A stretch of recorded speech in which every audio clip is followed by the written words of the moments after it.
आत्मिक उन्नति केमिति सत् विचार सद्बुद्धि काली कौन असत कम छाड़ीदवा न्याय कर्म करवा ये सब आत्मिक उन्नति जो लोकर ये दुटा उन्नति अच्छी से सामाजिक उन्नति कर दी हाथ निज देह कुंडे होता गोटे डाक्तर जदि पचार कुंडे हवा रोगर औषध से तो तो कुंडिया तो छाड़ी दे मुझे कौन कहूँ औषध नहीं कहना ना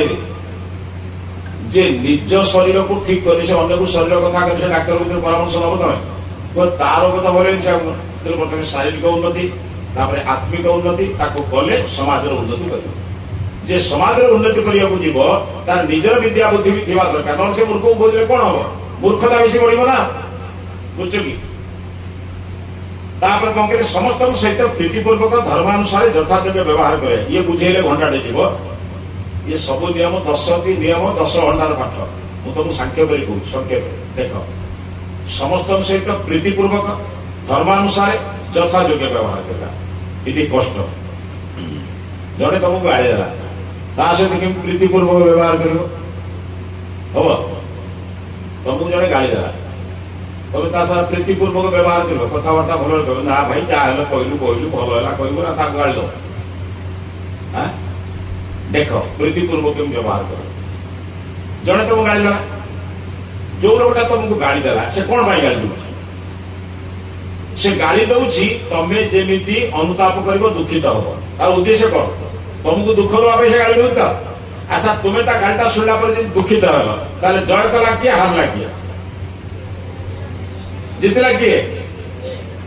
आम बुझेना जीत कौन सी जी कहला तो भाया मूर्ख कहीं ना भाई देख तू गोटे बड़ पंडित तो तेणु तो हिसाब से मूर्ख अनेक लोक मत मूर्ख भी कहते ना तू मूर्ख कहूँ तो हिसाब से मूर्ख हम है भाई चेष्टा करी मो जीवन को बदल चेष्टा करी तू जहाँ मत कही बहुत धन्यवाद से द्वितीय थर कह निया गोटे जलुवा काठ जलुवा गोटे निया अंगार खंडे धर जलुवा अंगार खंडे दीटा जगह पकेब गोटे कुटा गदारे पकेब गोटे पथर उपर पकेब कौटा बढ़ कौटा लिभ पथर पकईदे लिभ कुटा गदारे पकेले जल अच्छा तुम कुटा गदा से पकेला तुम जलुच काम सुविधा है बुझीपार तो कथा को सी तुमको कौन कहला आमको बर्तमान कौन करा पड़ो से कहले प्रीतिपूर्वक से कहला कहला कौन असुविधा धर्मानुसार किंतु मो धर्म मुझे छाड़ी नहीं आम सब जे वैदिक विचार आदि समाज बंधु मैंने माँ मैंने सब आम सब बहुत बर्तमान जान आम सब बंधु बांधव छाड़ू कहीं जान ना आम जो खाया जापरु धर तुम पुओ झीर बाहर तुम सब आमिष कर आम से जापरु आम खाई पारूँ आम जीवन सारा निरामिष कौन करुचु किंतु धर्म निज धर्म तो बचाई पड़ो से किए पूर्व दिन दे किए परदिन दौर किए विवाह पर जाए दौर कारण आम जापर पारूनी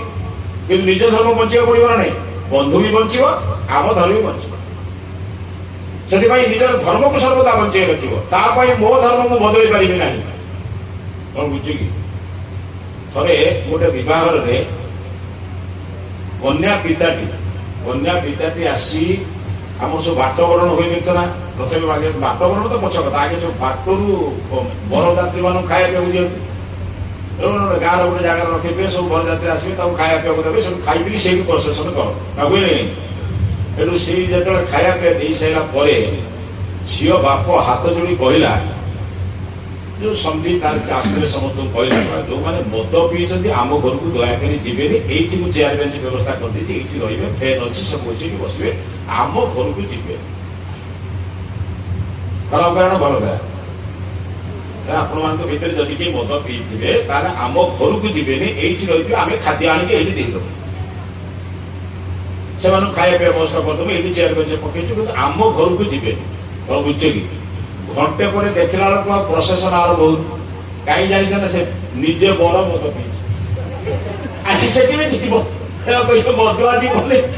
बर्ता तो निजे पीति जीव कि बर्ता बुझ कि आज अवस्था कौटी है क्या कह ये समाज को बदलवाई बर्तमान केते महात्मा दरकार बापा तुम आज आसिक गंडगोल कर बस बदमाशी कर तुम शिखिकी जा तुम सांग सब शिखेब तुम छोट पिला छोट भाई को बड़ भाई को कह आम जाइए शिखिलु कहले सीना भर इच्छा सृष्टि हम पुणे भाई चोर को चोर भाया व्यवहार साधु को साधु भाया व्यवहार जड़े विद्वान लोक देखा प्रणाम करवा जड़े असत लोक देखा ताको भी प्रणाम कर भाई तू यही व्यवहार जब कर तू मो पाख आसबे हाथ जोड़ी भाई तू मो पाख आस भलरे कहना नहीं जन को गाड़ी मंद दे कहवा भलरे कहवा कौन असुविधा अच्छे देख शेष कथा आउ तीन टा अच्छी अविद्यार नाश विद्यार बुद्धि करवा उचित अविद्या माने जहाँ प्रकृत विद्या नुहे जहाँ जाना कथा नुहे धीरे धीरे धीरे धीरे खराब जिनस गुड़ी परित्याग कर जहाँ सत जहाँ विचार योग्य ताको ही कहवा उचित 9 नंबर ये 9-10 दुईटी अति इम्पोर्टाट कथा कही समाप्त करवा प्रत्येक व्यक्ति निजर उन्नति संतुष्ट न रही समस्त उन्नति ही निज उन्नति करवा उचित ये बुझे संसार बदल अच्छा आम जी कम बर्तमान करुचे आम तो बर्तमान आम जो 4-5 जन अच्छु मन जो आश्रम जो 5 जन 10 जन अच्छु आम ट्रस्टी अच्छा कि आम सभ्य अच्छा कि आम जो मैंने सहयोगी अच्छा गाँव जो मैंने आमको सहयोग कर बड़ आम जो अति निजर लोक सब अच्छा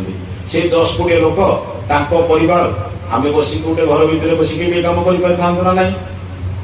आम कहीं तुमको डाकिया 6 थर गलु तुम स्कूल को गलु तुम मास्टर को कहलु फर्म छपा बढ़ा टेंट बांध आमर उद्देश्य थे तो आम परिवार नहीं बस कौन कौन एक बड़ कथा कौन निजर उन्नति संतुष्ट न रही समस्त उन्नति निजर उन्नति करने चेष्टा करने दरकार छोटिया कथा नुहे निज घर को चिंता करने पड़ुंट लोक किंतु गाँ मंदिर में चून दि जाऊँ ठीक है ना भूल एम कौन निज उन्नति संतुष्ट पर उन्नति संतुष्ट नुह आमर एमएलए आसते आम बर्तमान से वर्षा जोर है ये भाई मैंने बहुत चला किसी उपाय ना सामाजिक पुणी सर्वहितकारी धरतु आपण मैंने आप गाँव अच्छा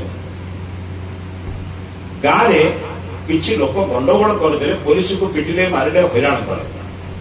सरकार गोटे कर्फ्यू जारी करदा तुम गाँव कि तुम पंचायत आम से मानवार नहीं कौन पे लिखाई सर्वहितकारी नियम सामाजिक नियम सर्वहितकारी नियम एवं कोरोना गला 2 वर्ष काल निज घरे आम निजे बंदी ही रहिले ना नहीं बाहर को बाहरी पारे ना निज घर भितर रहिले क्या सहित कथा ही पारे जाई पारे नहीं मिसी पारे ना एमती बापा वाला पुओ भी मुखाग्नि दे पारा ना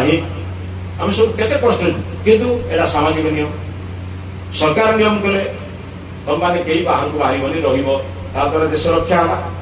समस्ते सामाजिक सर्वहितकारी नियम जो समस्त हित हो तो जो नियम ताको मानिबा दरकार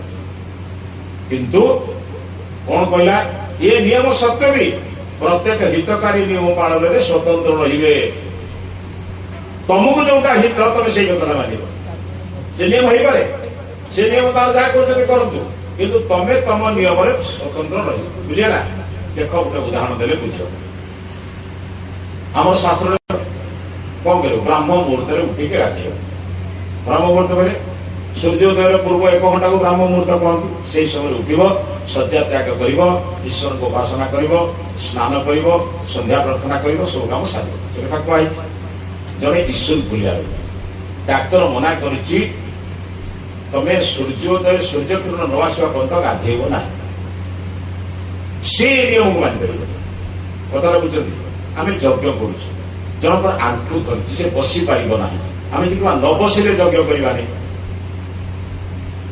से नियम एटा हितकारी कौटा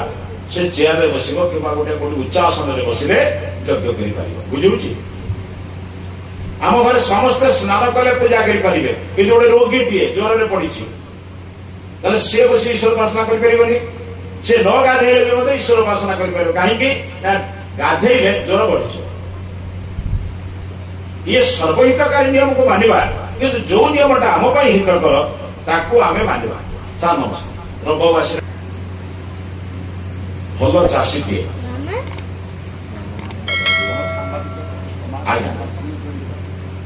बहुत सब जिन को ठीक भाव में कथा को बुझा भितर मुझे जड़े कृषक धान आने धर वर्ष को 25 क्विंटाल पाइला से धान को से कौन करे खाद्य रखे वर्ष जाक परिवार जी दरकार चाउल जी धान दरकार ସେତିକି ଧାନ ବା ସେତିକି ଚାଉଳ କରିକି ସେ ଘର ପାଇଁ ରଖେ। ହେଲା ପ୍ରଥମ କାମ। ଦ୍ୱିତୀୟ କଣ କରେ ନା କୃଷି କ୍ଷେତ୍ରରେ ଯୋଉ ଯୋଉ ଅର୍ଥ ପ୍ରୟୋଗ କରିଥାଏ, ମଜୁରୀ ଦେଇଥାଏ, ସେ ପଇସା କୋଉଠି ଆଣିବ? ତେଣୁ କିଛି ଧାନ ବିକ୍ରୟ କରେ।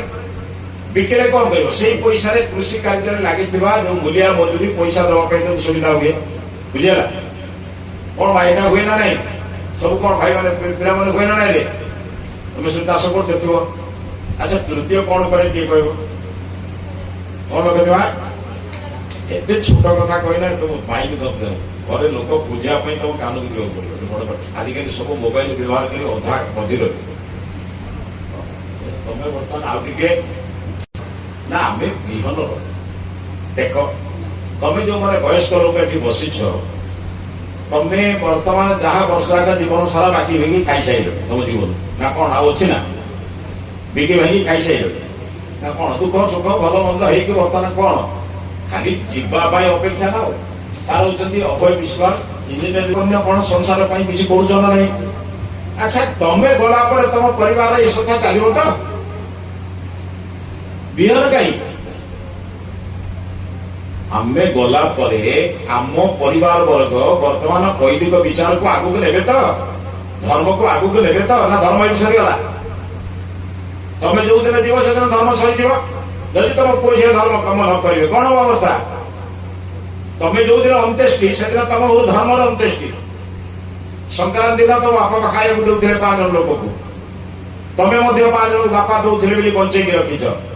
କିନ୍ତୁ ତମ ପୁଅ ଆଉ ସଂକ୍ରାନ୍ତି ଦିନ କାହାକୁ ଗରିବ ଲୋକକୁ ଖାଇବାକୁ ଦବନି। କାହିଁ ଜାଣିଛ ନା? ସେ ତ ନାଇଁ ଆଉ ଦବ କି? ଆଜିକାଲି ଖାଇକି ମଧ୍ୟ ବି ଦଉନାହାନ୍ତି। ସେ ଆହୁରି ଭୟଙ୍କର। ହେ ଏଗୁଡା କିଏ କରିବ? ଏଗୁଡା କୋଉ କାମ କଲେ କଣ ମିଳିବ? ତେଣୁ ମୁଁ ବାପା ମା ମାନଙ୍କୁ ଯୋଉମାନେ ବସିଛନ୍ତି ପିଲାମାନଙ୍କୁ କହୁଛି, ଦେଖ ବାପା ମା ମାନେ ଯୋଉ ଭଲ କାମ କରୁଛନ୍ତି ଯେତେ କଷ୍ଟ ହେଲେ ବି ତାକୁ ବଞ୍ଚେଇକି ରଖ। କାହିଁ ଜାଣିଛ? ସଂସାରରେ ଖରାପ କାମ 1000 କରିବା ଅପେକ୍ଷା ଗୋଟିଏ ଭଲ କାମ ତମକୁ ଜୀବନ ସାରା ମନେ ରଖିବ। ଚେଷ୍ଟା କର ଜୀବନରେ କିଛି ଭଲ କାମ, କିଛି ଭଲ କାମ। ଆଜି ଯାହା ଆପଣ ଅନୁଷ୍ଠାନରେ ଦେଖୁଛନ୍ତି